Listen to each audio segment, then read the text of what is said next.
Hello everyone, welcome to the inaugural Know the Distance podcast. I'm CyclopsDragon, certified wombologist, and with me today I have Cali, Hey. Crispy, Hello. and Skirmisher. Hello.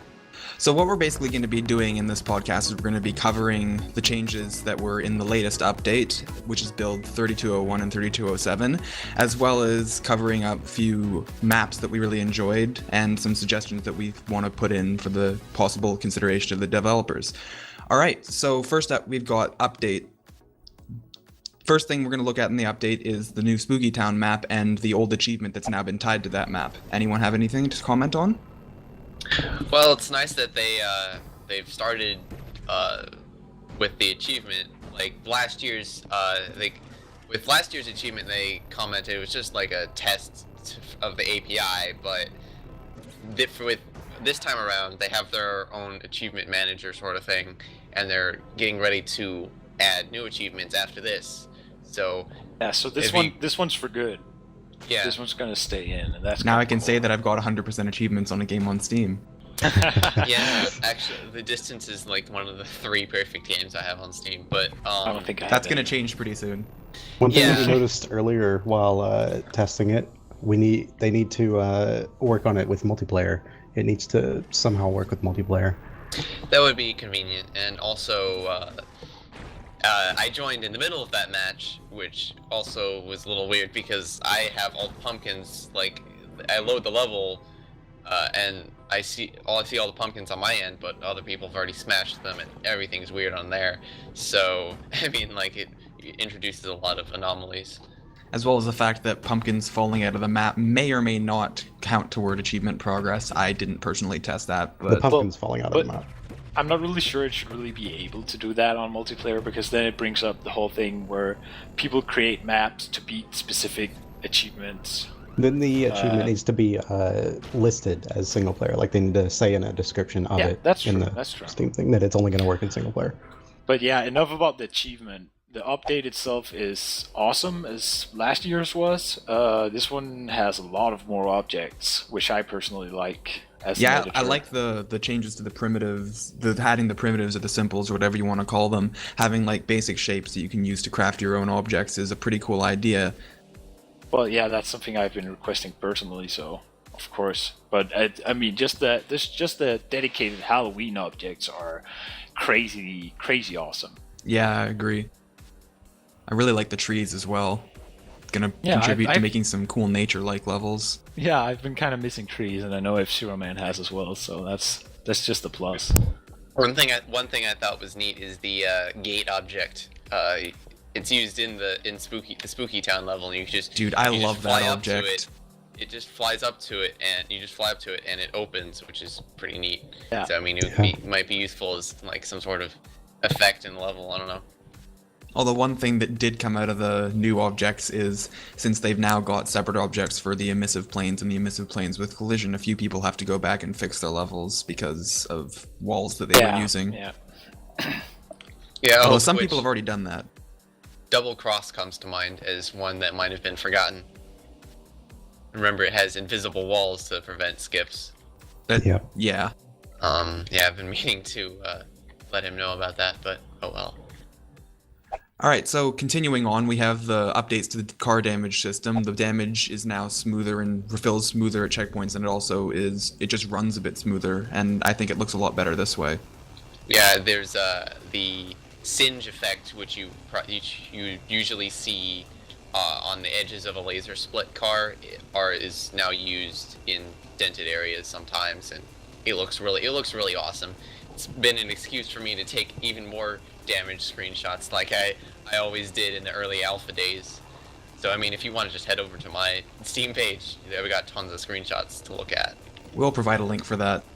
Yeah, and if you think back to what the damage system was at first, it's had a lot of updates since. I think at least 3 dedicated damage updates, and it's really getting to look really.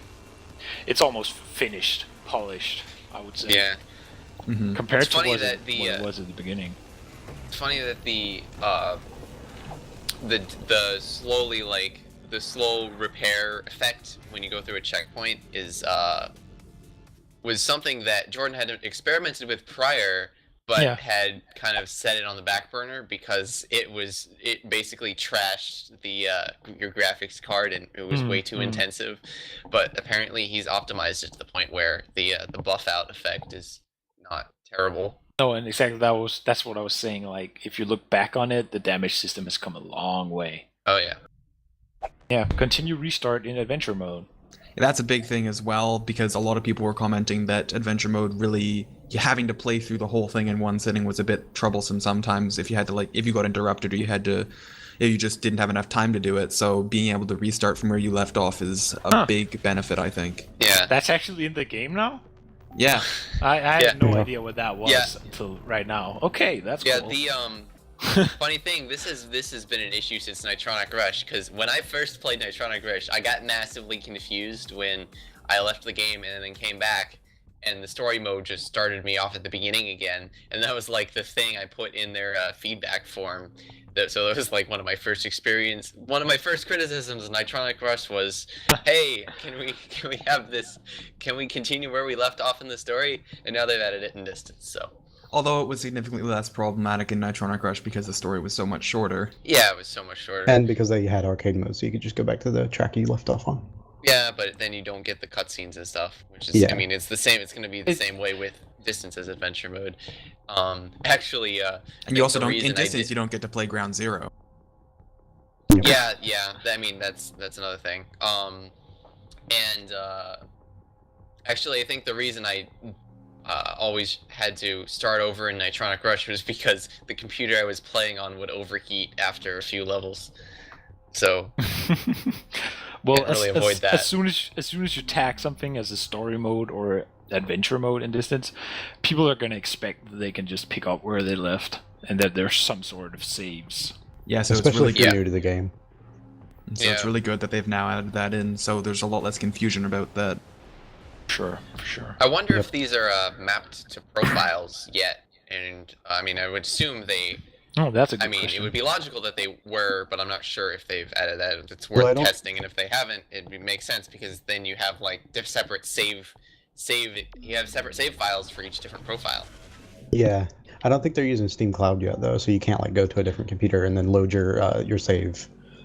If they are doing that. That's also something else to. But if you log consider. into a different account on the same computer, I don't know, they might. I haven't tried.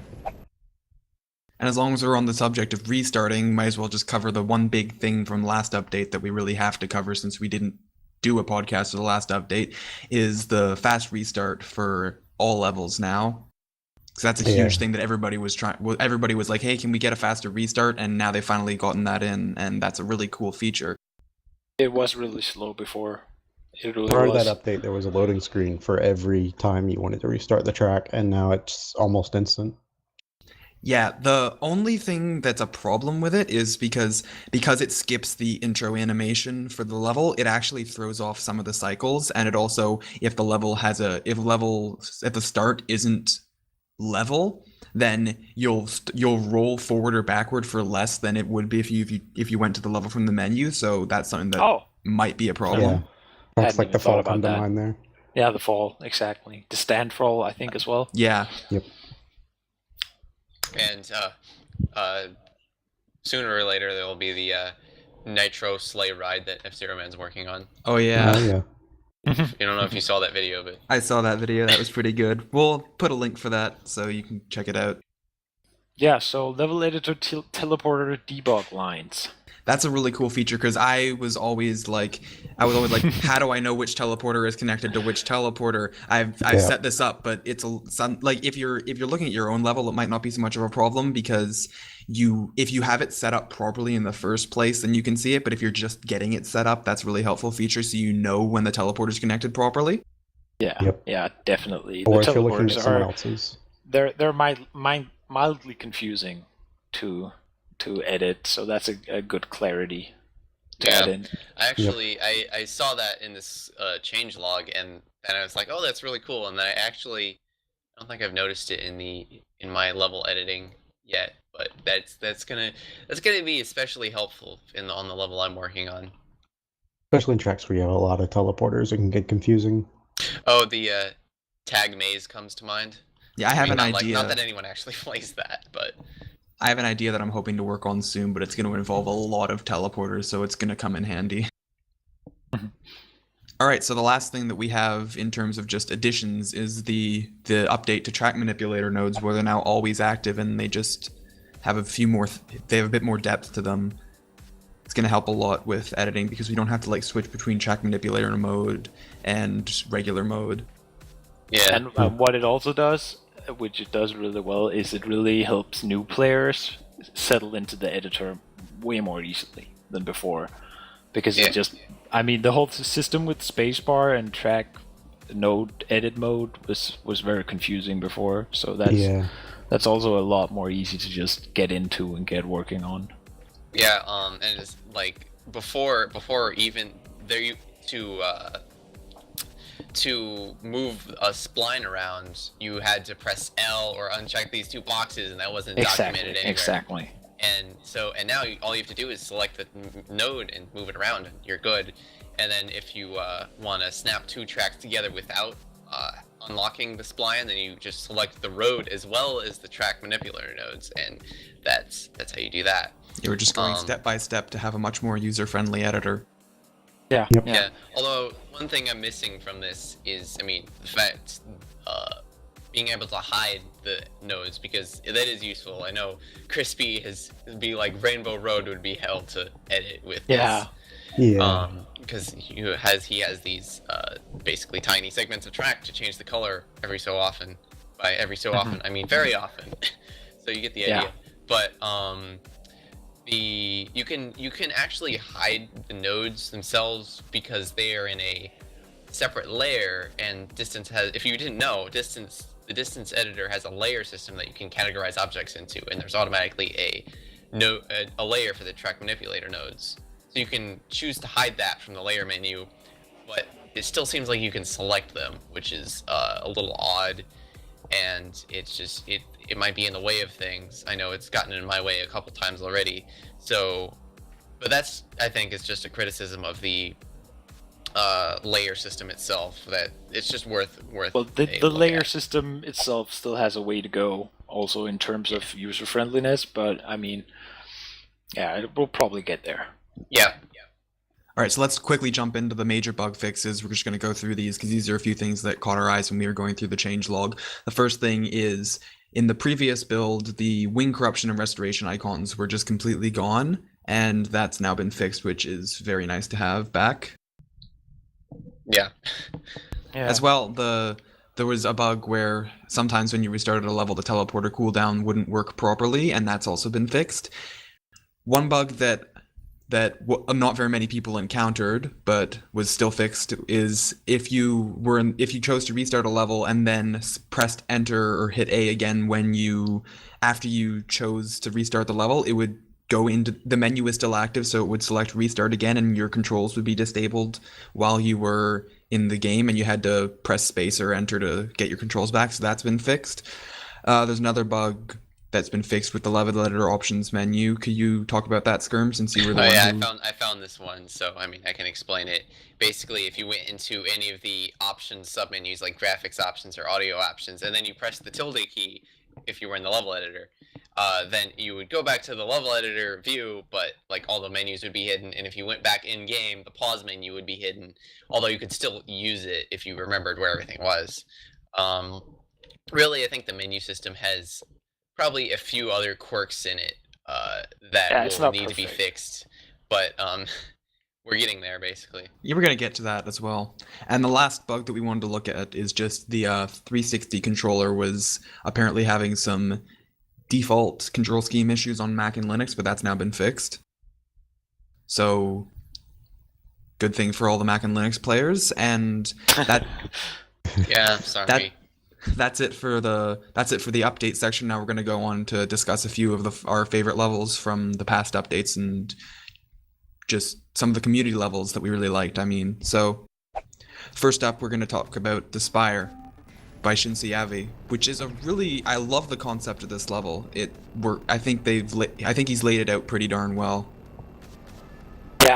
Yeah, it's visually impressive. It's not that big of a gameplay deal, but it's very visually impressive. It has a lot of colors and a lot of bloom going on. I really like that. Yeah, I think the design overall, the concept of the track is very good, but they try to run it multiple times. It just doesn't feel like it was made to be run over and over.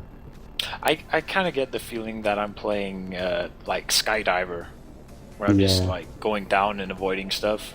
But I mean, it's still a great level. would I say. like the atmosphere is really, really cool, but there's just not very much to it, I think. Yeah. Like it's the sort of map It's a visual level. yeah. They're like, It if has you a want to lot divide of symmetry going on as well. I mean, it's very artsy. It's really visually impressive. if you wanted to divide Yes. maps into like two categories, you can usually say that there are maps that will either focus on gameplay or focus on the visuals. Some maps will try to really emphasize both, but generally it's you do both but really focus on one. Yeah, that is actually somewhat true. It's hard to like balance those two things, I guess. All right, so the next map we're going to talk about is a map that has a very cool idea behind it, Phantom by Protobot. This Oh, map yeah. is mostly based around having invisible platforms. Yeah, that's very interesting, especially how he locked you onto the invisible platforms. Yeah. Yeah, I actually missed the fact that there were invisible platforms Yeah. until like Yeah. second time around. Like I think the first time it does it is on a sideways. You're going Yeah. sideways, but I'm pretty sure I was the first person to play this besides Protobot because he asked me for feedback on it before he released it. And I told him the same thing. I said that, or I didn't tell him. I told him personally I would like to see something that visually indicated that there was something here. Yeah, that's the main. Yes. Because it's very just invisible, and There's there should be rings like around an the indicator. first section. There are rings around the first section now, but Yeah, that's true. the rest of them, there aren't anything to show besides some like gaps between buildings. So you just have to guess where to go. That's kind of annoying, but once you figure out where the track is, it's not too bad. I think you could do some cool stuff with some emissive objects there, like Or the point to it. if you wanted like a gradual like the track pops up in front of you effect, you could do pop-up blockers that just don't ever pop up. They use the hollow glow thing. Oh yeah, Yeah. that could actually be Yeah. cool as well. But besides from that point with the invisible roads, the level is really awesome in itself. It has a great color scheme. It has a lot of things going on around you. Yeah, and it You're- even you- does. You feel like you're in a very dense world the entire time. And it even does a few things that like the whole level is sort of based around what's not expected, and it does a few things that even without the emissive planes, it does a few things that are just like that you can understand what's going on, but it's just not intuitive. So I think the map is a really cool concept, and it's pretty good gameplay wise. It could be, like we said, it could just be some things could be a little bit clearer, but I think it's a very good first shot at this concept, and if he wants to build on that more, then that would be even cooler to see. I feel like if other people use the invisible track thing, it could be abused. So you kind of think about it if you're going to try to use invisible tracks in your level. Don't Yeah. abuse it. But overall, 8 out of 10. Would yeah, play again. it's pretty good. Would play It's again. really good. It's a great level. So next up on the agenda, we have Clivity by Crispy here. Do you want to Yeah. explain a little bit about what you were thinking about when you made this map? Actually, I would rather hear what you guys have to say about it. Okay. I think first. So what I think about it is I like the level. It's really cool. Like this, I would say is more a level that was focused on gameplay, and it does gameplay really well. Especially one of my favorite things is when you go through the teleporter and are flying into the grinders, and suddenly you have wings. Get out of here. Yeah. Oh yeah, that was good. Although that made the wing corruption icon bug especially noticeable because Oh people my were god, like, yeah. oh wait, when that Yeah. bug happened. yeah, that was pretty confusing. But as far as the rest of the level goes, it's like the visual style. I mean, you have it down, man. You stuck to a color scheme, and the type of objects you were using. You used the ancient roads went especially well with basically the rest of the track, which is really neat. It's ancient roads, ancient buildings, and shiny buildings, basically. Yeah, that the objects. It went well. does wonders with it, and the checkpoints and cooldown rings being indicated by the green caution tape is also a nice touch. Yep. Although don't quite remember. Is there any real distinction between the two, or is that just between what? Between checkpoint cooldown rings and checkpoints. I know that in some yeah, cases. Checkpoints have more extra stuff added onto it. It has like girders and some pulsing lights, I think. Where the cooling rings are just caution tape. Yeah. Okay.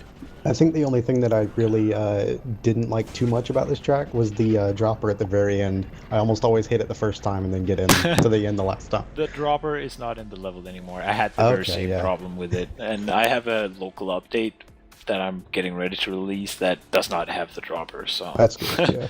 I almost always hit it the first time that I went to the end, and then second time I would get it every time. No. So you want to just say a few things about the level, Crispy, and then we can move on to the next one? Well, you guys summed it up pretty well. I mean, I focused on gameplay mostly, and then I went with only that specific set of buildings to create like a unique setting. So yeah, I don't really have anything.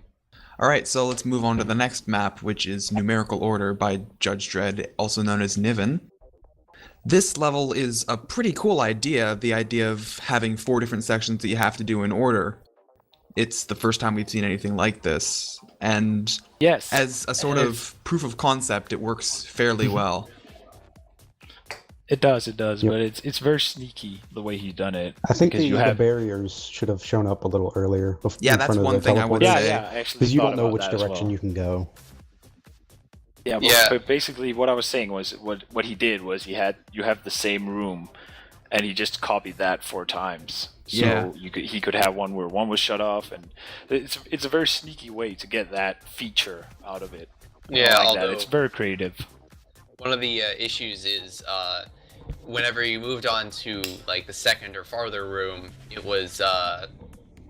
doesn't shut off the ones you did already. So you can go through the first teleporter, and then if you try to go back, you end up in the first room again. So that's kind of a design flaw. Looking at the screenshots right now, I actually see what I didn't notice when I was actually playing the track is that there's numbers above all the teleporters, 1 through 4, and the one that you're supposed to go in has an arrow above it. I didn't see that when I was playing the track, because you're going pretty fast, so you wouldn't notice. Well, you gotta always excuse. Yeah, and the one thing that's weird to me about like the little hub room is that the piece that he used for the main floor, sometimes you drive over the middle of it. Yeah. That was annoying. I rammed into that once.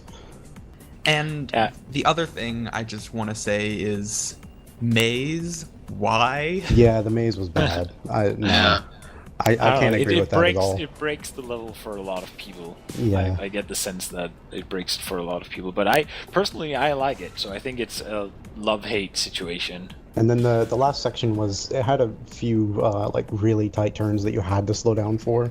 I didn't really agree with that, but no, you don't. Okay. I'm pretty sure you actually don't have to slow down because it just depends on how you take it. Again, actually, Judge Dredd told me about the level, so I was one of the first people to play it and give him feedback on it. And I said the very same thing, that the red section was kind of maybe too many obstacles in there, and they should thin that out because you would have to slow down. And then he actually told me that he could do it without slowing down at all. But yeah, there are still some tight turns in there. Also, a thing to note about the level is the first section, I believe, the green one. Yeah. It has a major FPS drop, and that's because of the room copying, and that there's just too many objects.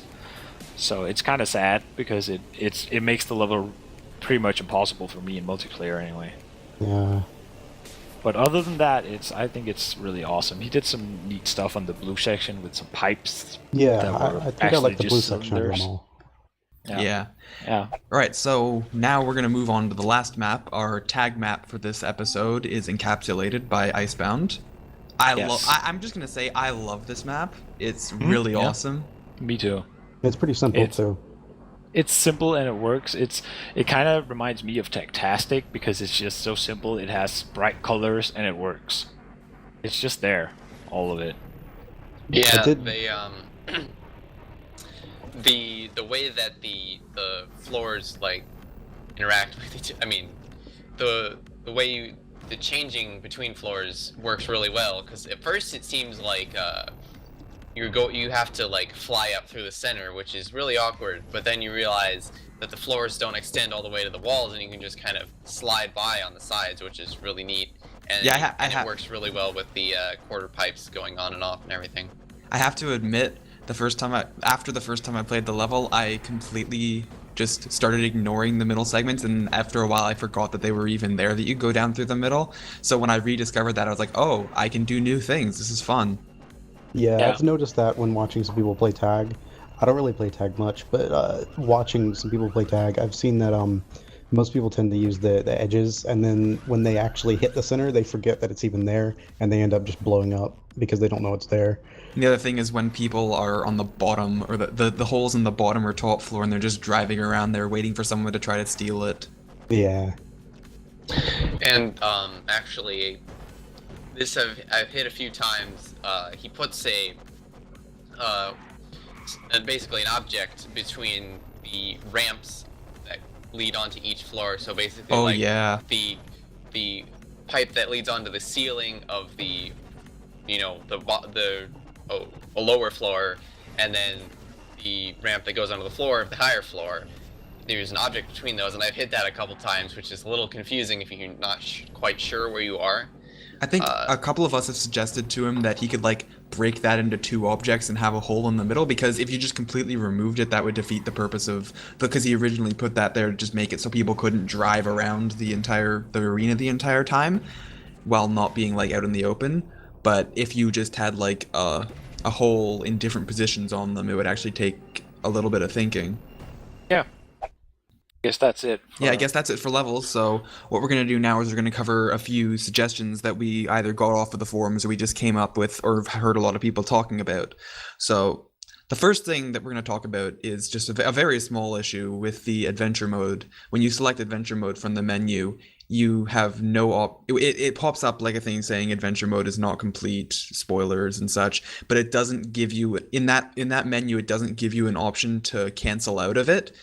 So if you accidentally select adventure mode, then you have to load adventure mode to skip the cutscene, wait for the level to load, and then exit back to the main menu. And that's a problem that a lot of people have run into with accidentally selecting it. Yeah, I'm sure it's something we'll get though. I mean, like, because you're gonna have like new adventure and load adventure or continue adventure, like that kind of stuff in there. So I think we're gonna get it. Yeah.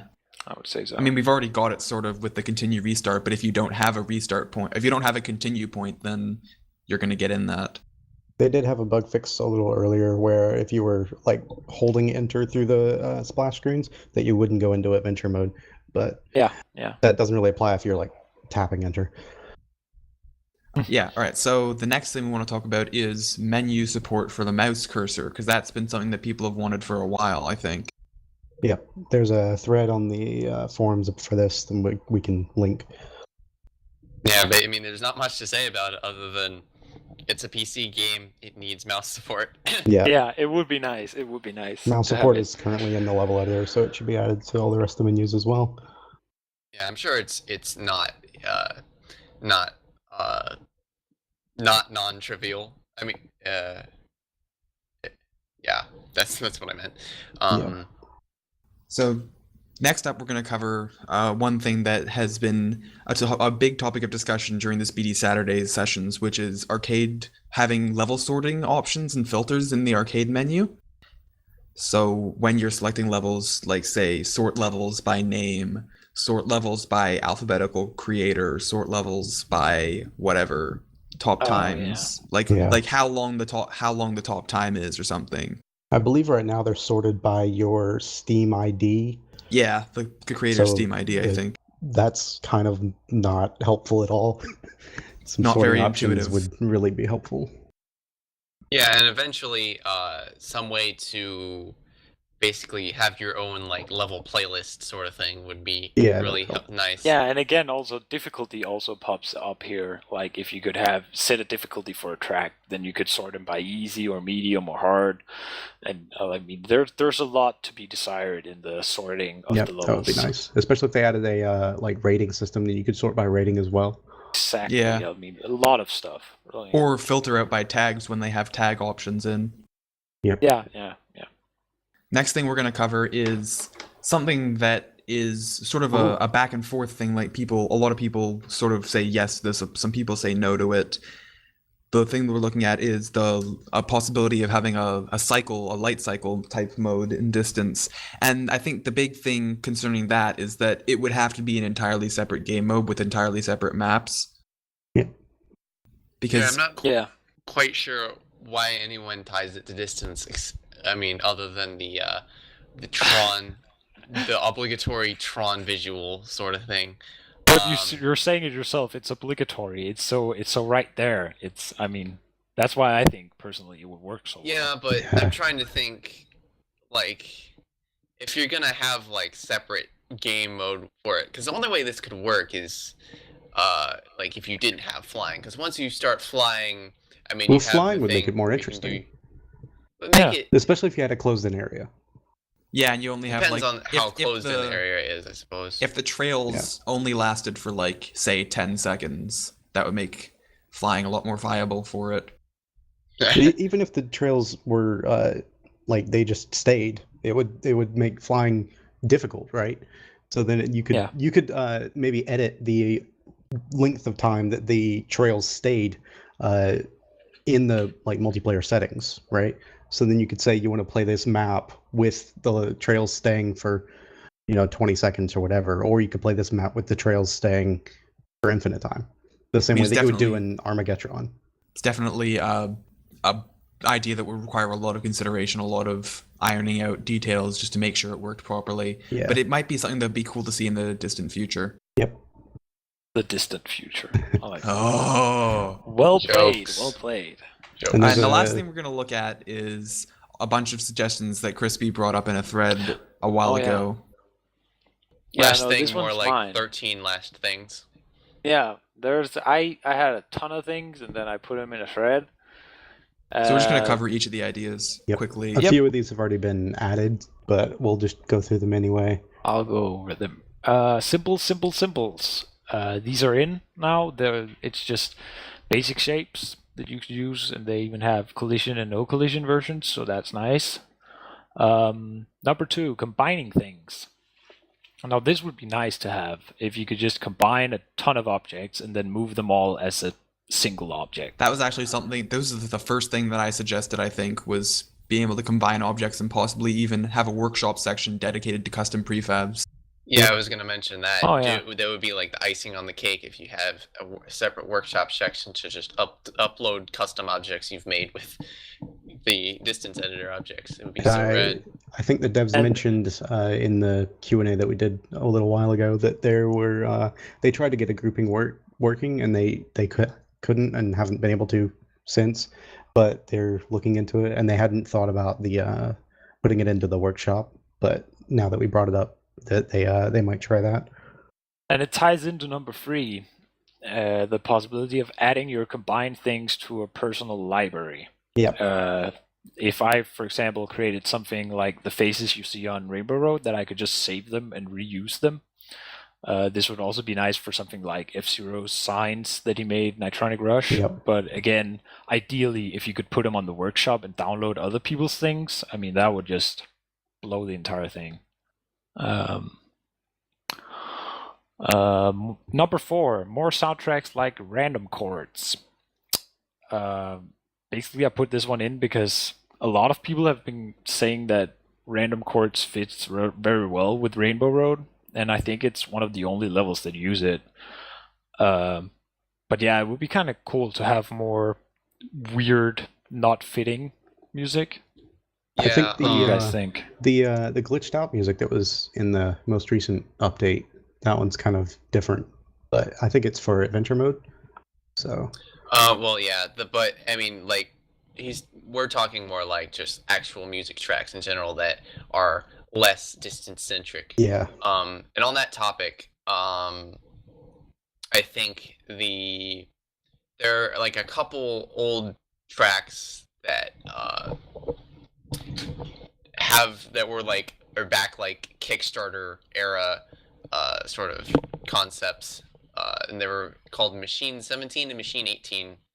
And they've been basically lost to time.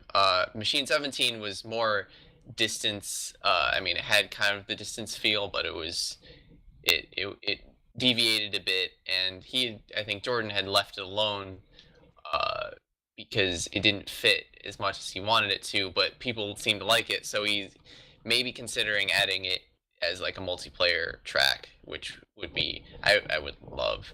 And the Machine 18 was like this. It's kind of like the Storm is now, except less. It's more atmospheric and laid back. And I think having more of those also would be nice, because it's just we have a lot of tracks with a strong backbeat and not a whole lot with just kind of laying around sort of thing. Yeah. Just in general, like some diversity in the tracks. Like Random Chords, for example, is very happy. There is not really any other distance music that's really happy in the same way. Yeah, I see what you mean. Very dark, the rest of the music. But yeah, moving on. This one is a personal favorite of mine. The ability to add an animator to any object.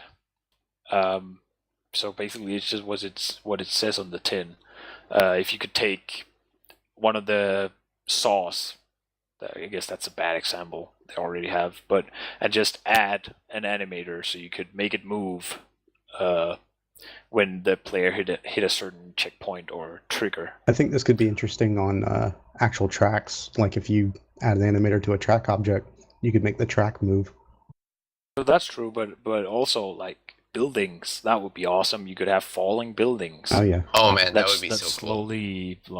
Like it looked like the city collapsed. Yeah, just around make the world crumble around you. Yeah, you could have the girders falling down on the track and stuff. It would open up a lot of possibilities. I don't know how hard it is to code, but that would be a big one. And especially if you could actually combine things, because then you could have these. I could make TIE fighters, for example, and have them fly around. That would be amazing. Would be hilarious. Actually, another like, what if you could just turn any object into like a physics object affected by gravity? Exactly. That was exactly what I was about to say. Like when you hit a certain checkpoint, this girder just falls and bounces off the track or something. Although if you added it to like a building or something and didn't have the proper settings, I'm just imagining it like worked like, like this tiny worker drones that you can like run into, and they just kind of twirl off into space. Just a building falls down onto the track and then just kind of bounces off. That would be hilarious. But confirmed. All the buildings are. Although that might be a bit intense. I think the only problem with that right now is that the physics aren't consistent. So it'd be difficult to get things to work exactly the same way every time. True. All right, next. Yes, number 6, MIDI lights. Why aren't these in the library yet? Sad face. So basically why I put this on is because if you want to have music synced lights in your level, you're going to have to steal them from the original levels, which is a pain. I think that some lights do have a MIDI properties tab, but there aren't like dedicated MIDI lights. Yeah, those things are like saws that normally flash with the music, but like everything in the lights folder still don't have it. I checked. Yeah. So that's kind of sad. Yeah, I was just talking the stuff in the levels like the observer effect that have just lights that are only there to look cool with the music. But I guess I've been talking to Jordan about some of this music sync stuff and the MIDI files behind them, and it's not really that finished yet. There's still a lot of things shifting around, so I guess it's only fair that there aren't officially in the level. I guess the idea is that you don't want to be adding this and then suddenly changing it. Yeah, that was suddenly breaking things. it, because that's how nice they are towards us. So I guess that's just they're doing things that are in our best interest. Yes. Yeah. Right, next. Yep, number 7. A third copy option besides colors and light colors. So I would like to be able to copy properties like how fast the saw is spinning or how fast something else is rotating, stuff like that. Like basically just copy everything about this object and put it on another object, regardless of if it fits the other object. Yeah. Yeah, although I can think of a few examples where one object's properties will fit very well into another. The teleporter object that changes the fog and stuff. I know I've done this at least once where I have a teleporter, but now I've like positioned it and changed like the radius to make it like work the way I want it to, because the level I'm working on is pretty experimental in that regard. But then I wanted to change the fog in the next area, and so I've set all this stuff on the teleporter, but I basically have to switch between the old object and the new object because I can't copy everything at once. Yeah, so I think it would be nice. I don't know if it would really make sense, but there's a lot of times when copying a light where you can't copy all the things, like intensity and range of the light. That would be nice to be able to do that along with the colors. Number 8, advanced checkpoints. Yeah, so that's basically just having a checkpoint where you can specify a bit more things, like where to spawn the car. Yeah, and it's mostly because people are putting checkpoints up in the air, but then it spawns you in the air, or people are putting checkpoints down where you're going straight up, and then you spawn straight up and fall down. Or putting two checkpoints on 2 separate tracks instead of one large one around the whole thing.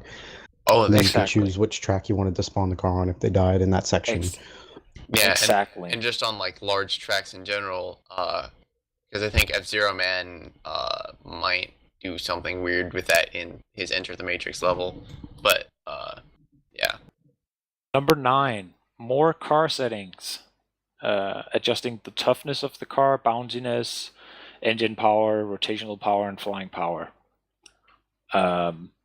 I think that would be nice. I know Cali is sort of against it. Yeah, it would be interesting, but I think it would be like really, really abused, because I'd rather have the car physics be consistent between sprint tracks instead of changing on all of them, and then you have to get used to the controls again for each of the different physics. It would just be annoying, in my opinion. I see why you say that, but I mean, I think I don't know if I replied that, but like if something's just random, like the engine power is 300 and you just crash all the time, then it won't be played. So I what I'm saying is only levels where it actually made sense to change the settings would be levels that were played. Use it at your own risk, basically. Yeah, exactly. Yeah. Exactly. But you would also, you're right, there would be a lot of random stuff. Then I coming out think of there it. would have to be a way to display that the track is using the default physics, right? Instead of using that would edited actually be physics. nice. If they're gonna workaround. add, being able to edit the physics of the car per level, then you have to be able to determine whether the track has edited physics or not. And you can sort the levels again. Yeah. From default and modified physics. Yep. Or settings. Number 10, car screen text. Yeah, there's just a general lack of being able to use the car screen or either just floating text to tell a story when making levels. Yep. It'd be nice to have, definitely. Yeah, there are already, it works in the level editor, but it does not work when you play the actual level. Yeah, and I think the reason why that is because people are copying the adventure mode objects, and these adventure mode objects don't work in Sprint because the devs want people to be able to play those same levels in Sprint mode without all the extra adventure stuff, like in Broken I guess that Symmetry. is Yeah. In Broken Symmetry, you have all your abilities enabled, unlike in Venture when you have only your booster enabled. I mean, you don't have anything enabled at the first part, but yeah, like just basically adding all sorts adding these fancy adventure objects for normal use, at least as a separate object, would be just so rad. Yep. Indeed it would. And number 11 is Empire Moving Saw.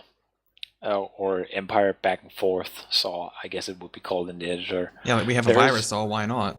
Why not? I mean... Road division equipment. Yeah. Road division, yeah. Or again, just add animators to everything, then you could just add an animator to that. Yeah. But yeah, it would be nice to have it as a default object. Number 12 is actually something suggested by Cubic Games. Additional logic-only objects.